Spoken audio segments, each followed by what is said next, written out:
नमस्कार दोस्तों, जैसा कि आप जानते हैं कि भारत सरकार द्वारा न्यू वैकेंसी निकाली गई है, जिसके लिए आवेदन प्रक्रिया शुरू कर दी गई है। बात करें फ्रेंड्स, ये वैकेंसी कौन सी होने वाली है, तो यह इंटेलिजेंस ब्यूरो की वैकेंसी होने वाली है, जो शॉर्ट में कहूँ तो आईबी सिक्योरिटी की वैकेंसी होने वाली है, जो कि मिनिस्ट्री ऑफ होम अफेयर्स के द्वारा ये निकाला गया है। बात करें इसका स्टार्ट डेट कब से है, तो 26 जुलाई से इसका स्टार्ट हुआ है फॉर्म भरने का। इसका लास्ट डेट कब तक है, तो 17 अगस्त तक आप इस फॉर्म को भर पाएंगे। और इसका फ़ी पेमेंट करने का लास्ट डेट 17 अगस्त तक इसका लास्ट डेट है। बात करें इस फॉर्म को भरने के लिए आपको एप्लीकेशन फ़ी कितना देना पड़ेगा। अगर आप जनरल, ओबीसी और ईडब्ल्यूएस कैटेगरी में आते हैं तो 650 रुपया देना पड़ेगा।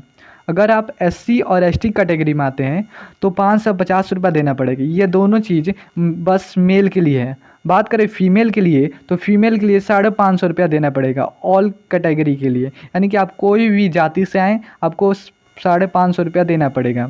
बात करें इस फॉर्म को भरने के लिए मिनिमम एज क्या होना चाहिए, तो इस फॉर्म को भरने के लिए आपका मिनिमम एज 18 साल होना चाहिए, जबकि मैक्सिमम एज की बात करें तो 27 साल होना चाहिए अगर आप ईडब्ल्यूएस और यूआर कैटेगरी में आते हैं तब। अगर आप ओबीसी के अंतर्गत आते हैं तो आपको 30 साल तक इस फॉर्म को आप भर पाएंगे, यानी कि 18 से 30 साल के बीच में आप हैं तभी आप इस फॉर्म को भर पाएंगे। अगर आप एससी एसटी कैटेगरी में आते हैं तो आपको 2 साल का और छूट दिया जाएगा, यानी कि 32 साल तक के आप इस फॉर्म को भर पाएंगे। टोटल वैकेंसी कितनी है, तो 4987 पोस्ट आपकी वैकेंसी निकाली गई है, जो कि सिक्योरिटी असिस्टेंट की भर्ती होने वाली है।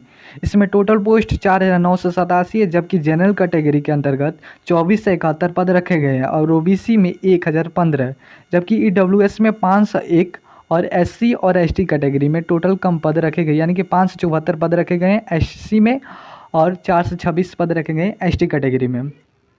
बात करें फ्रेंड्स इसमें भरने के लिए योग्यता क्या होना चाहिए, तो आप मिनिमम 10th पास होना चाहिए, यानी कि डोमिसाइल सर्टिफिकेट भी आपके पास होना चाहिए, तभी आप इस फॉर्म को भर पाएंगे।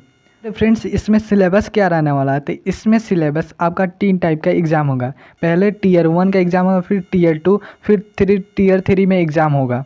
देखिए पहले टियर 2 में आपका क्या होता है कि एमसीक्यू टाइप ऑब्जेक्टिव क्वेश्चन पूछा जाता है।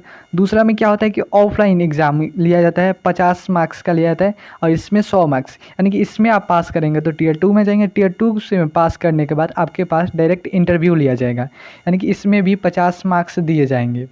बात करें टियर 1 में सिलेबस क्या है, तो टियर 1 में देखिए ये सारे सब्जेक्ट, यानी कि इसमें 5 सब्जेक्ट रहने वाला है, जो कि 20 क्वेश्चन एक सब्जेक्ट से हैं, 20 मार्क्स के हैं, यानी कि एक क्वेश्चन 1 मार्क्स का है, यानी कि 100 क्वेश्चन है 100 मार्क्स का है। यहाँ पर आपका सिलेबस दिया गया है, न्यूमेरिकल, जनरल अवेयर्स, यानी कि सारे सब्जेक्ट, यानी कि 5 सब्जेक्ट दिए गए हैं।